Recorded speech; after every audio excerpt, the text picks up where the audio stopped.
জিলহজ মাসের প্রথম দশক আল্লাহ পাকের কাছে অত্যন্ত গুরুত্বপূর্ণ। সূরাতুল ফজরের মধ্যে আল্লাহ রাব্বুল ইজ্জত জিলহজ মাসের প্রথম যে 10টি রজনী, এই 10 রজনী কসম করেছেন।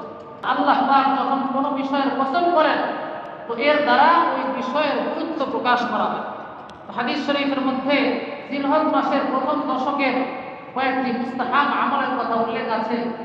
1 নম্বর আমল হচ্ছে জিলহজ মাসের প্রথম দশকে নবী সাল্লাল্লাহু আলাইহি ওয়াসাল্লাম বেশি বেশি আলহামদুলিল্লাহ, আল্লাহু আকবার, লা ইলাহা ইল্লাল্লাহ এগুলো পড়ার হুকুম করেছেন।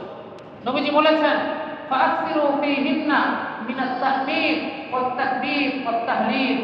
জিলহজ মাসের এই প্রথম দশকে তোমরা বেশি বেশি আলহামদুলিল্লাহ পড়ো, বেশি বেশি আল্লাহু আকবার পড়ো, বেশি বেশি লা ইলাহা ইল্লাল্লাহ পড়ো। এটা হচ্ছে 1 নম্বর আমল।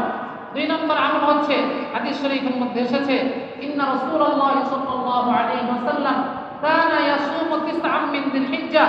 নবী সাল্লাল্লাহু আলাইহি ওয়াসাল্লাম জিলহজ মাসের প্রথম দশকের প্রথম 9 দিনের রোজা রাখতেন। সুবহানাল্লাহ। তো নবীজির সুন্নাত অনুসরণার্থে নবীজির এই একটা হাদিসই যথেষ্ট যে নবীজি প্রথম 9 দিনে রোজা রেখেছেন, অতএব আমরাও প্রথম 9 দিনে রোজা রাখার চেষ্টা করব।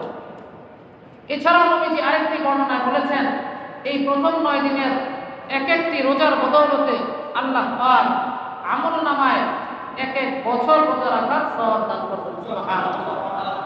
হাদিসের মধ্যে এসেছে, এক এক দিনের রোজা 1 বছর রোজার সমতুল্য। সুবহানাল্লাহ।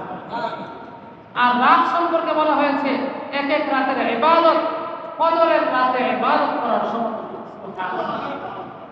এটা হচ্ছে দ্বিতীয় আমল। 3 নম্বর আমল হচ্ছে জিলহজ মাসের চাঁদ ওঠার পর থেকে কুরবানির আগ পর্যন্ত চুল, নখ, গোঁফ ইত্যাদি এগুলো কর্তন না করা।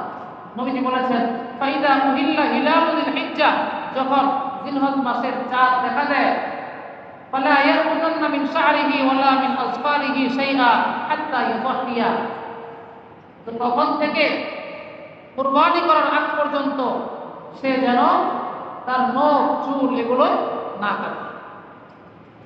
তো আমরা জিলহজ মাস আসার আগে আগে আমরা পরিষ্কার পরিচ্ছন্নতার আমলটা করে নেব। আল্লাহ পাক আমাদের সবাইকে তৌফিক দান করুন। আমিন ওয়া আখিরু দাওয়ানা আলহামদুলিল্লাহি রাব্বিল আলামিন।